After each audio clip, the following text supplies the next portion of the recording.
Good morning kids, how are you all? Today we have to learn EVS in standard 5. So kids, last time हमने chapter number 16 complete कर लिया था। I hope सभी बच्चों ने अच्छे से कंप्लीट कर ही लिया होगा और उसके क्वेश्चन आंसर्स जो मैंने भिजवाए हैं वो अच्छे से कंप्लीट भी कर लिए होंगे। लेकिन आज जो है हम पेज नंबर 154 से न्यू चैप्टर स्टार्ट करने जा रहे हैं, chapter number 17 across the wall. नाम है हमारा चैप्टर का across the wall.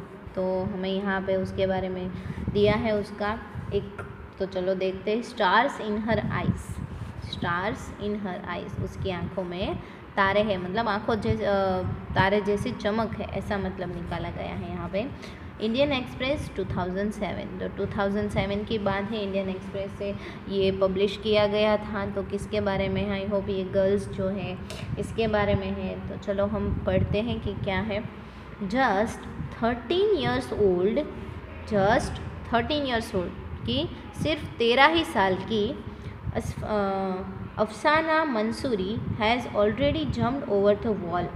Afsana Mansuri जो लड़की थी, has already jumped over the wall, वो पूरी वॉल के ऊपर से कूद जाती है, जंप कर जाती है।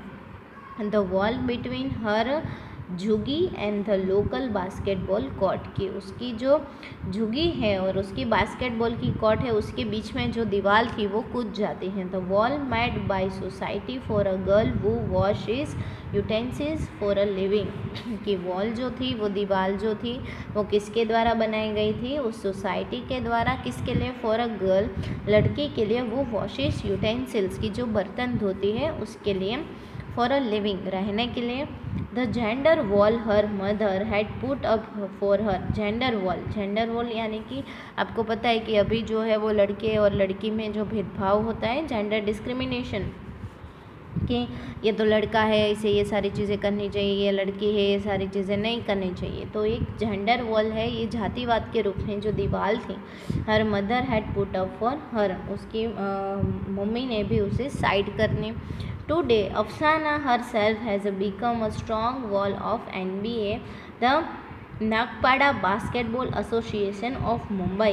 तो आज जो है अफसाना, उसने खुद को एक स्ट्रॉन्ग वॉल में बना दिया है, परिवर्तित कर दिया है ऑफ NBA क्या है? तो नागपाड़ा बास्केटबॉल एसोसिएशन जो मुंबई में है उसमें, यानी कि स्ट्रॉन्ग वॉल के रूप में बनाना, यानी कि खुद को उस टीम का लीडर बना दिया है और उस टीम में वो डटकर खड़ी हुई है। ओके, NBA के, तो आपको यहाँ पे दिख रहा है NBA, okay, Nagpada basketball association Mumbai में। Today she is the source of strength for 5 other girls, कि आज जो वो लड़की है वो दूसरी 5 लड़कियों के लिए सोर्स ऑफ स्ट्रेंथ, यानी कि हिम्मत का एक सोर्स है, जो दूसरी लड़कियों को भी उसमें से प्रेरणा मिलती है कि ये जो जेंडर डिस्क्रिमिनेशन है, यानी कि लड़का को ये करना चाहिए, लड़कियों को ये नहीं करना चाहिए, उस दीवार को हमें पार करके, अक्रॉस करके बाहर निकलना चाहिए और हमें जो टैलेंट है वो दिखाना चाहिए इस लड़की की तरह।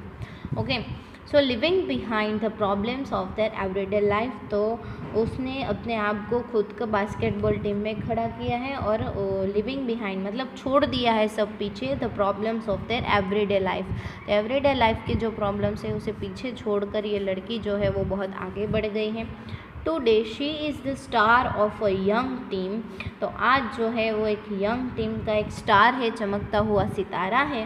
This team has manage to surprise some Mumbai club teams, ये टीम ने अच्छे से मैनेज किया है सरप्राइज़ करने का, कि मुंबई के जो क्लब टीम्स है उसे अच्छे से सरप्राइज़ किया है, यानी कि उन्होंने ऐसे खेल में ऐसा अच्छा परफॉर्मेंस दिया है जिसकी वजह से ये जो दूसरे क्लब हैं वो भी उन लोगों का परफॉर्मेंस देख के सरप्राइज होते जा रहे हैं।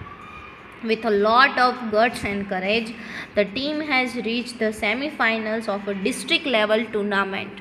तो बहुत सारी हिम्मत और बहुत सारे प्रयत्न की वजह से ये जो टीम है गर्ल्स की वो सेमीफाइनल तक पहुंच गई है डिस्ट्रिक्ट लेवल टूर्नामेंट, यानी कि जो डिस्ट्रिक्ट लेवल महाराष्ट्र डिस्ट्रिक्ट है उसकी डिस्ट्रिक्ट लेवल टूर्नामेंट, मुंबई जो है वो महाराष्ट्र में ही है, तो डिस्ट्रिक्ट लेवल टूर्नामेंट पे ये पहुंच गई है। तो हमारे चैप्टर का मतलब क्या है? अक्रॉस द वॉल, यानी कि ये दीवार जो है, यानी कि डिफ़िकल्टी के फॉर्म में ये जो दीवार है, मुश्किल के रूप में ये जो दीवार है उसे हमें पार कर जानी है, तभी हमें सफलता मिलेगी, यही बोध है इस चैप्टर का, है ना।